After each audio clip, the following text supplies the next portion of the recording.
Hello, Todd Clemens, Okeechobee Livestock Market, and here's your weekly market report for the very last day of January and the very first day of February, Monday the 31st and Tuesday, February the 1st. I don't know really where to start. I guess I don't know of too much. Well, there is some bad news, but we'll go with some good news. You couldn't believe how high these cows and bulls got this week.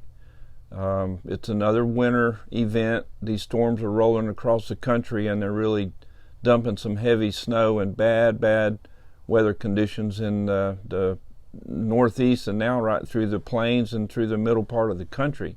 This is affecting a lot of people and a lot of cattle movement across that part of the country, and we're seeing a lot of cows and bulls down here that are selling just extremely well.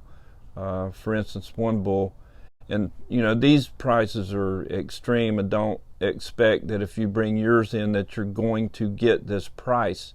But we did have a bull bring over $1.20 on Tuesday, and we had some cows in the 90s, and these are extremely good yielding slaughter animals. But it's just crazy to see these things like this. It reminds you back in the high prices we had there in 2014 and the first part of 2015. This is what it's looking like. It's what it feels like. There's a lot of demand. There's a lot of optimism. Everything you read, everything you hear is about how good this market's going to get.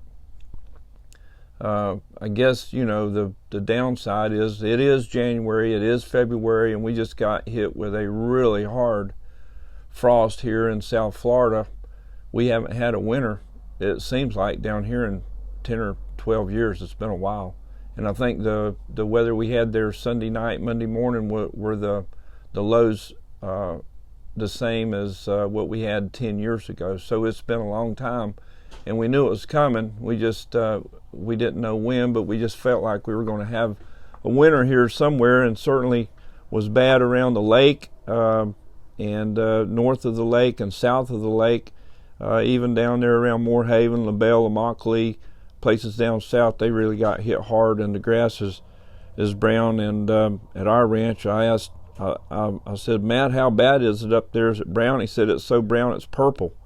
So it's pretty bad. But anyway, we did make it through January, and we've got February, March, April to go, and maybe we'll get some rain showers through some of these fronts that are coming through.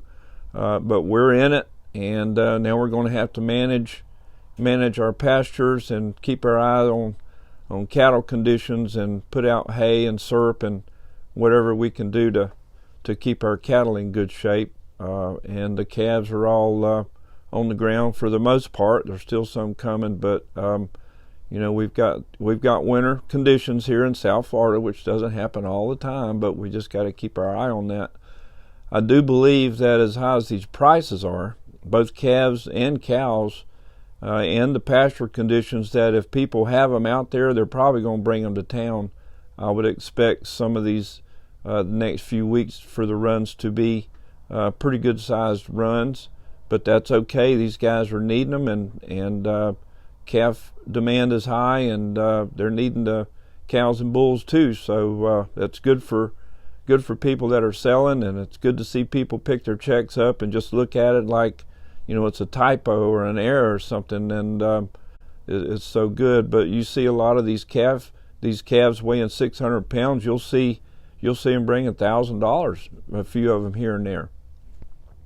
And you see some of these 4-weight steer calves, they'll bring over $2. A little old 350 to 375 pound calf might bring 220 to 225 or 30. And so things are working out there. We've been talking about this happening, this first quarter of 2022 being good, simply because of inventory is low. Yes, cattle on feed report was higher because placements in the feedlot is higher due to drought and no winter grazing out there, so your feedlots are going to be pretty full, and those cattle are going to come out basically kind of in the same time frame. So when you get through this level of cattle in the feedlots is going to start dropping off, and things will get back to normal as far as inventory in feedlots is concerned, and then it's really going to go well for us, I hope, and these prices on these calves are going to increase. At least that's what we're thinking. The big other news out there right now is the National Cattlemen's Convention out in Houston, Texas, where they're going to be discussing NCBA, whether they're going to back the Cattle Transparency Act or the 5014 Chuck Grassley rule or the Deb Fisher rule. They're discussing that now in Houston, and I hear they're meeting about those issues this afternoon, and NCBA will come out whether they're going to endorse any of those programs.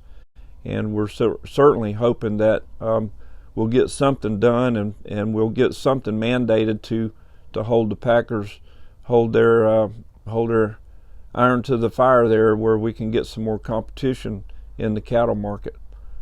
Input costs are still high. Corn's going up. Soybeans are high. Fertilizer's high. Those are the downsides. So we've got to have these calf prices come back up. But we had, I think we had a little over 800 head there Monday, and 1040, I think, or so Tuesday. And I just wanted to read off a couple of different classes of cattle right here on your number one steer calves, weighing from 450 to 495 with an average weight of 485, brought a range of 188 to 198 with an average price of 190. That's on a 485 pound steer at 190. That's not bad. And the 6-weight cattle from 6 to 645 averaged 615 pounds, brought from 157 to 159 with a 158 average. That's pretty good prices, and all indications are that it's hopefully going to get a little bit better than that.